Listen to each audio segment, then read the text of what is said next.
Welcome to Friday Night Firelight presented by Mortal Up. I'm Brian Brody, your host, sponsored by Nutrient Survival at nutrientsurvival.com and of course Firebugs at Firebugs, that's BUGGZ.com.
was going good right there.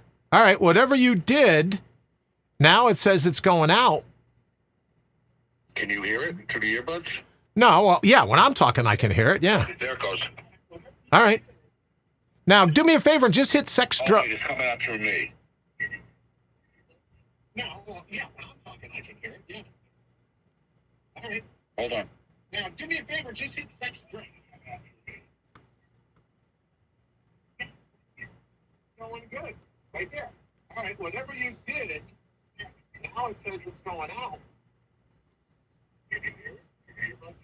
No, well, yeah, when I'm talking, I can hear it, yeah. All right. Now, do me a favor, just hit sex drug.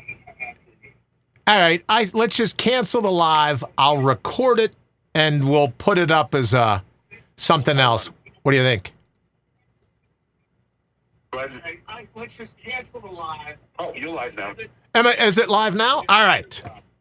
Something else. All right. Well, hey, everyone got to hear Wayne. There you go. So, hey, thank you so much for sticking with us. We had an audio problem there, but let me start back over.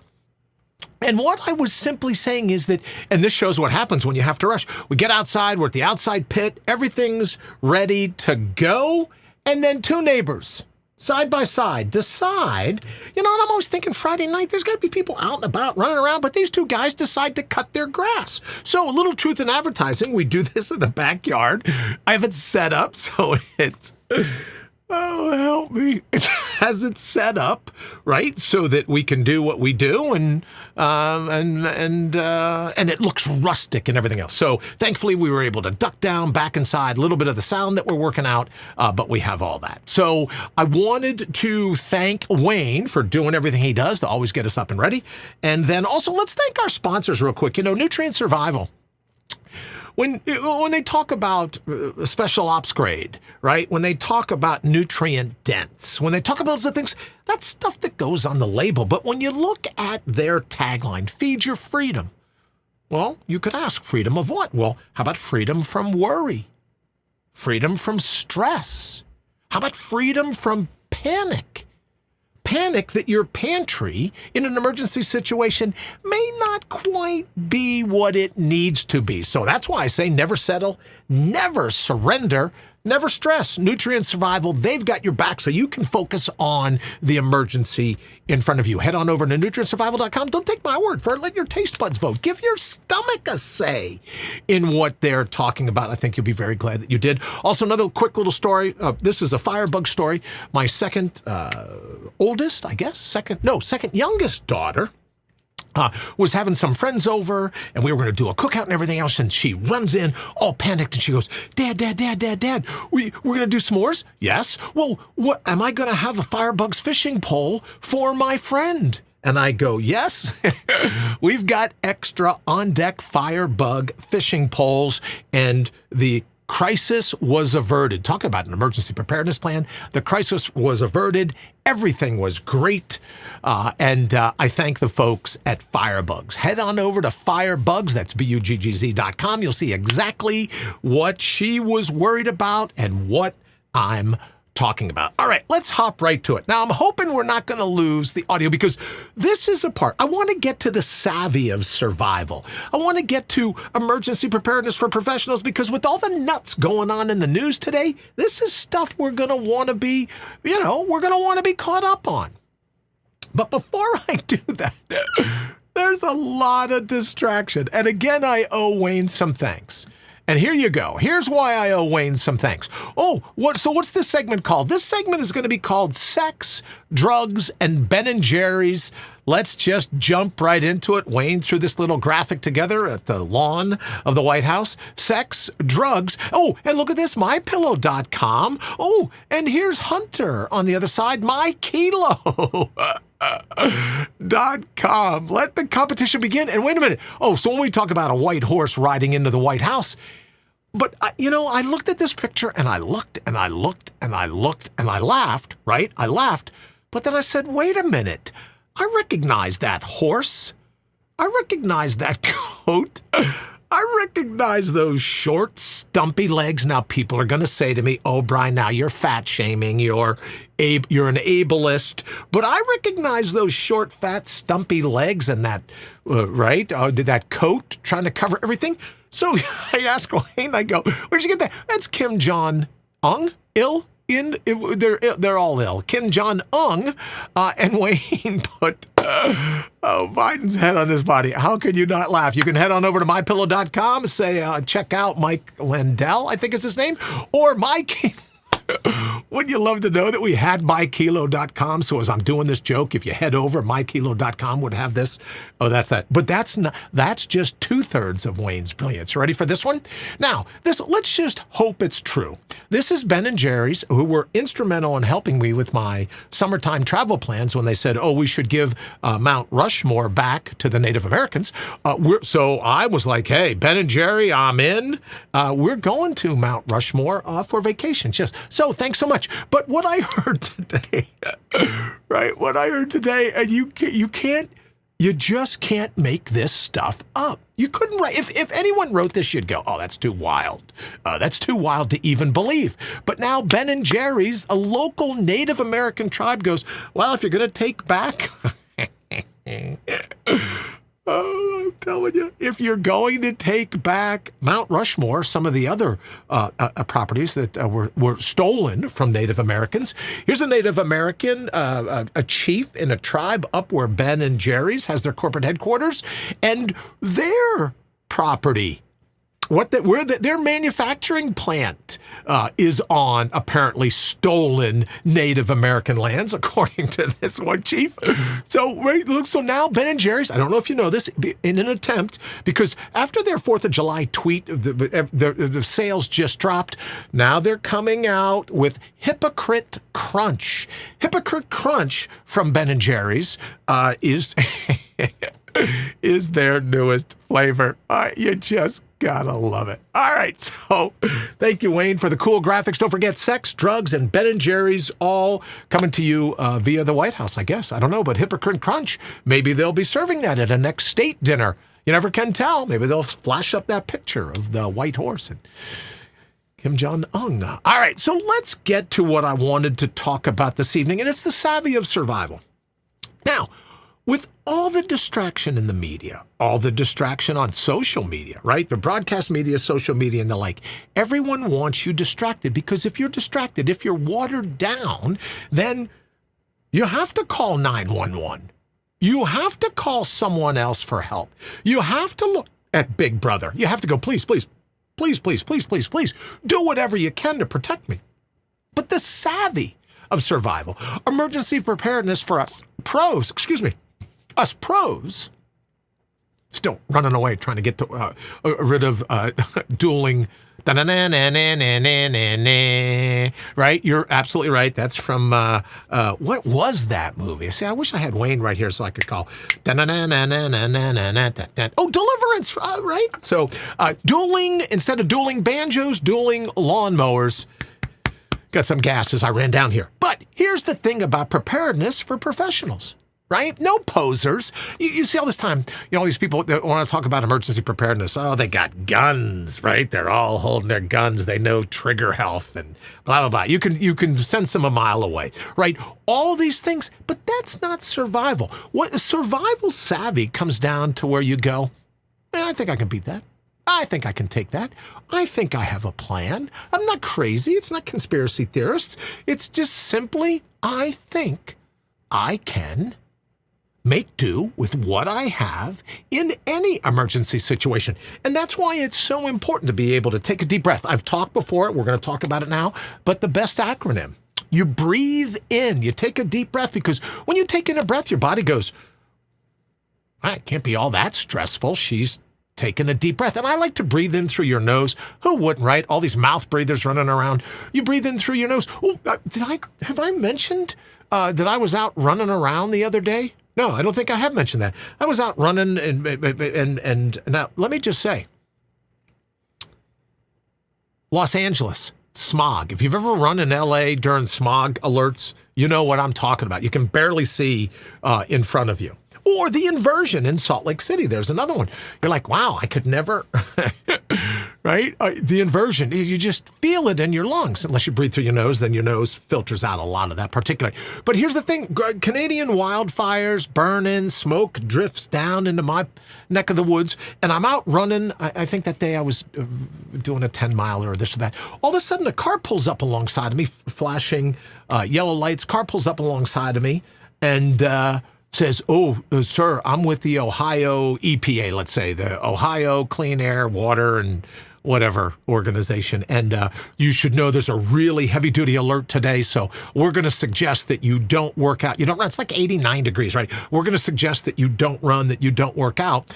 And I thought to myself, well, that's true. Yeah, now you really have a need for a mask, I would guess, right? You're trying to keep out forest fire particulate. But human beings have survived volcanoes,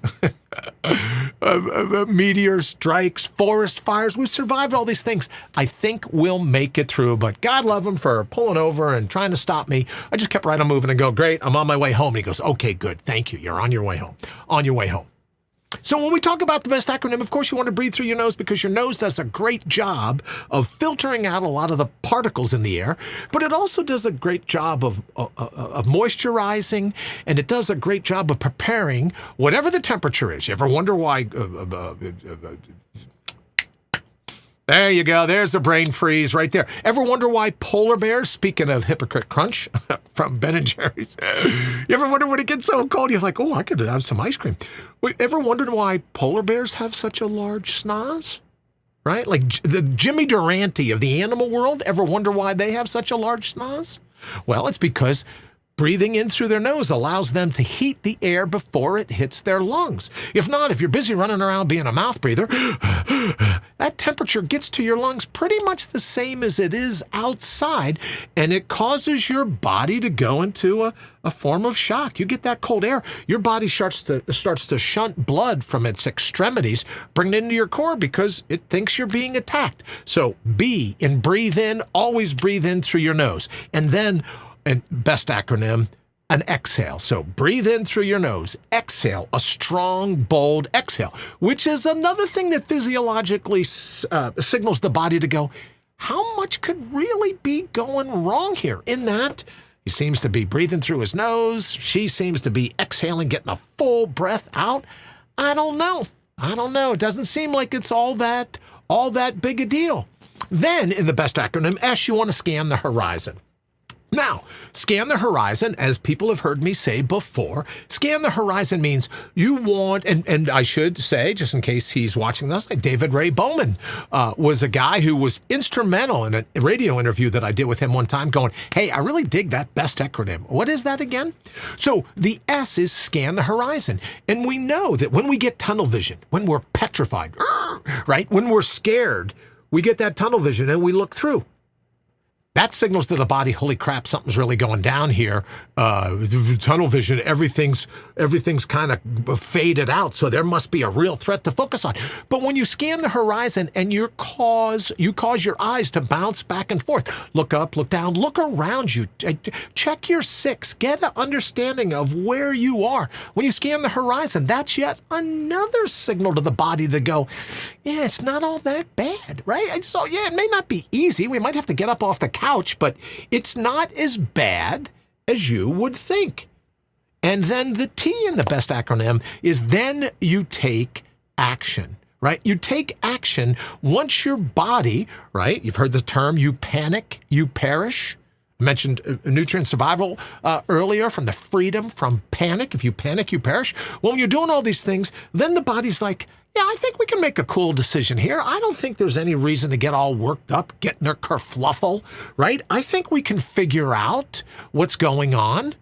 And then you repeat the best acronym all over again. Breathe in, exhale, scan your horizon, and then take action. That's how a true pro, it doesn't have to deal with all these other things. Now, it's helpful if you have a game plan, things behind you. You know, someone said the other day, oh, there could be a power outage. Well, I got firebugs. I'll take some briquettes out back. I'll fire up some wood. I'll do this and that. I can boil water. I can cook dinner. I can cook breakfast. I can have a nice little firelight for everybody to hang out by. So if you have some of the accoutrement, if you will, from either firebugs or nutrient survival, then you're prepared. As probably most folks know, I'm a huge fan of Alien Gear holsters, right? If you have the ability, because here's what it boils down to. When you can't call on anyone else, and I mean anyone else, when you can't call on anyone else, can you call on yourself?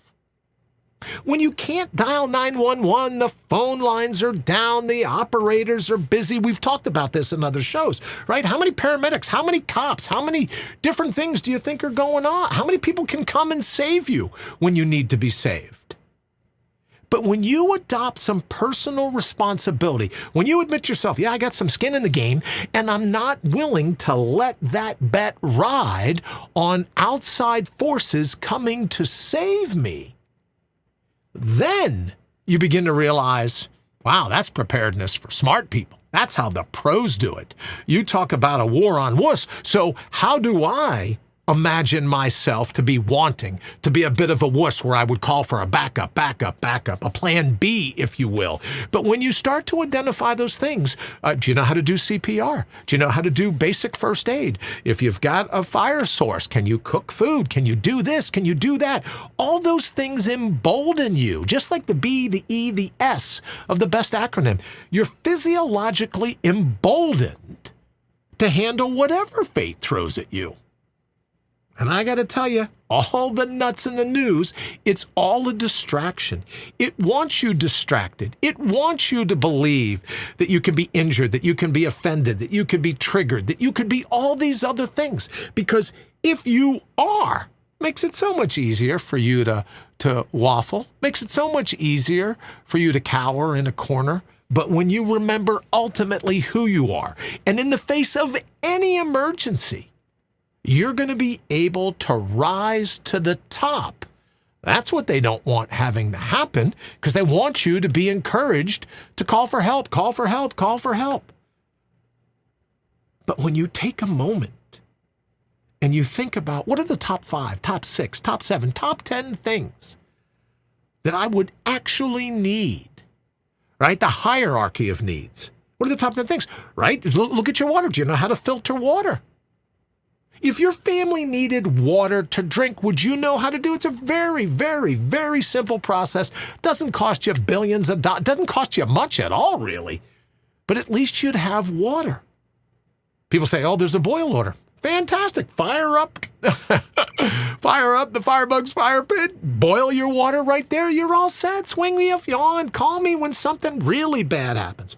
Oh, there's a power outage. Okay, great. Well, what do? You keep some headlamps nearby, or you have the ability to, or you know where your flashlights are. I'll tell you that all of my kids know exactly where the fire extinguishers are, should something ever happen where they need a fire extinguisher throughout the house. But what that does is it emboldens you to go, I can pull off anything that's thrown at me.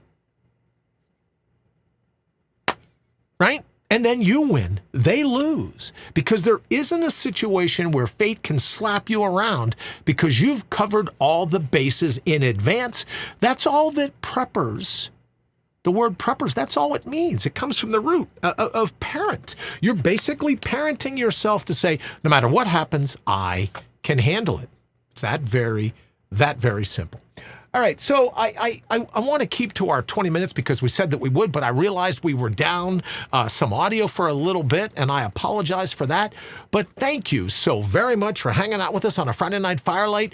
We're excited of being outside. I promise we're looking forward to it. I just got to figure out what it takes for, I don't know. Maybe I need to send them a little something so that they're not busy cutting their grass on a Friday. Go out, take your significant other to dinner. Go catch a flick, do whatever. But really, cut your grass. It's 89 degrees outside right now.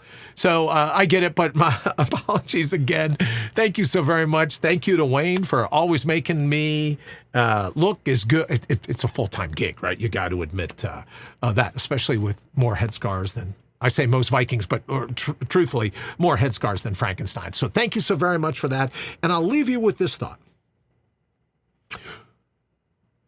When you, in your mind, paper out a few things that are absolutely worst case scenario, how to be alive and well in the worst case scenario, is identify that worst case scenario in the first place. Then you go, well, maybe it wasn't as worst case as I thought. It seemed worst case scenario, but now that I go over it, as Wayne says to me all the time, when you stop and think about it, now that I go over it in my mind, it's really not all that bad, I got to tell you. All right, so we're going to get out of here. Remember, you're a lot better, faster, stronger, smarter than they've ever given you credit for. And perhaps you're better, faster, stronger, and smarter than you give yourself credit for. Maybe a little bit of the compassion. Everyone wants, I got in a little bit of a dust up over on Twitter where people go, well, we need to, with this threads thing, oh, it's a peaceful place to be. We need to be nice. We need to be caring. We need to be congenial. Nah, you don't have to be congenial to me. You don't have to be nice to me. You don't have to be any of those things to me. You do you, and I'll let my ears handle the rest. That's why I'm such a huge fan of the First Amendment. To say and throw all that vitriol at me, and I'll let my ears do, if there is any heavy lifting, I'll let my ears do the lifting. Same thing when it comes to an emergency situation. Take a moment, think it through, and then you realize, I've got that covered. Let all the people with the bubble wrap brains on top of balsa wood spines run around. The sky is falling, the sky is falling, the sky is falling. You go, well, I found a place that I can hang out when the sky falls. I know me and my family will be good. And I know that when I can't call on anyone else, I can call on myself. I know my family knows that they can put themselves behind my back, and I've got them covered. And if you do that, you'd be surprised at all this distraction, all this craziness. What did I say? Sex, drugs. Don't forget, head on over to mykilo.com. Sex, drugs, and Ben & Jerry's. Grab your new thing of Hypocrite Crunch. All right, we're going to get out of here. But before we do, it's Friday night. Remember, you need to take a second and see what does the fire have to say to you. Good night, everybody, and have an absolutely fantastic weekend.